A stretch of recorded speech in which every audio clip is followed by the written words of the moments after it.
Срдечен аплауз за министерот Филипче. Срдечен аплауз за министерот Филипче. На кого бе ти говно?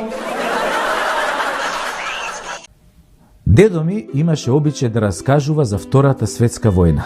А некако најдрага и најпоучна приказна која ја раскажуваше по 100 пати му беше онаа за забарот Сретко.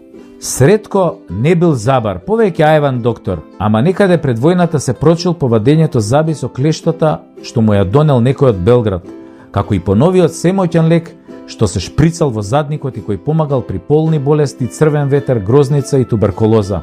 Но ја намалувал смртноста од инфекции за цели 90%.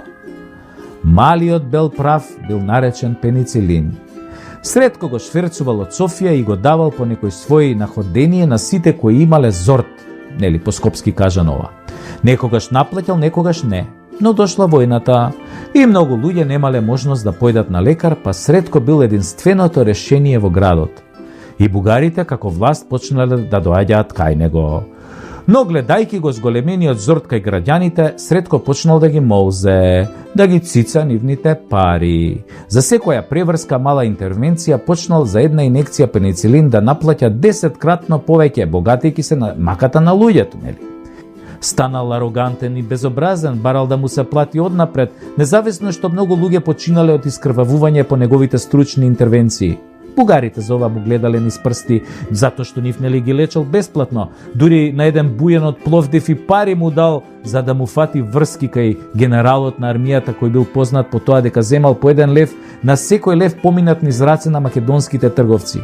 1 лев за него, 1 за генералот. Ова нешто ви звучи нели и познато од нашата денешнина. Но да се вратам на приказната. Сретко аздисал и тоа така трајало до 1943 година кога бугариве попиле кроше од нашиве партизани, но Сретко се снашол и со германците, иако со нив малку потешко му одело, бидејќи кај нив од секогаш владееле некои нели германски правила. Ама завршила војната и Сретко бил среќен како воен профитер, многу луѓе отишле јабана, но тој немал никаква одговорност. Па војна е мајката, во нервна состојба секој се снаоѓа како знае и уме. Ама не било баш така. Новата власт, овие партизани веко дошле не цицале весла. Откако го заробиле бугарскиот генерал познат по 1 левче за уџепчи и го обесиле на првата војнанска среша, неколку граѓани од Скопје го посочиле Цветко дека во војната се збогатил ко приватна болница сега во 2020 година. Сретко ко Сретко, пробал да ги лечи и партизаните од сифилис, пробал да даде нели половина од се што имал, пробал се и се што, ама ретко кој партизан имал сифилис, а мито не се земало, а за се и се што добил квалификација воен профитер и бил обесен до генералот на црешата со одземање на целиот стекнат имот. Така кажуваше дедо ми. А дедо ми, да ви кажам, беше за верување.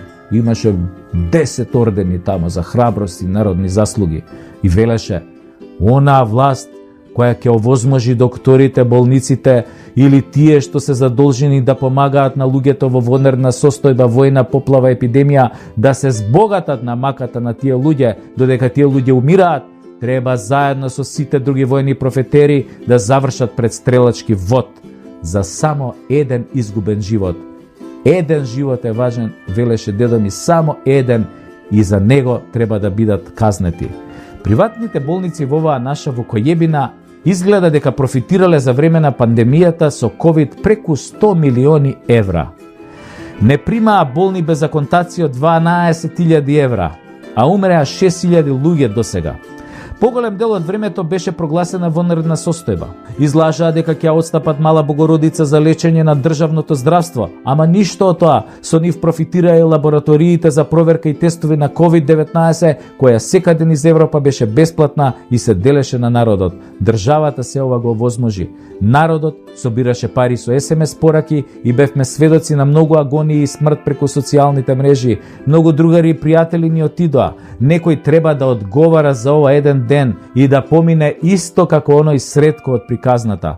Ако може Порше, Facebook, Елон Маск да ги плаќаат своите милионски казни на државите кога ќе се огрешат од законот, може и приватните здравствени институции истото да го прават. Во 2020 не правеа профит.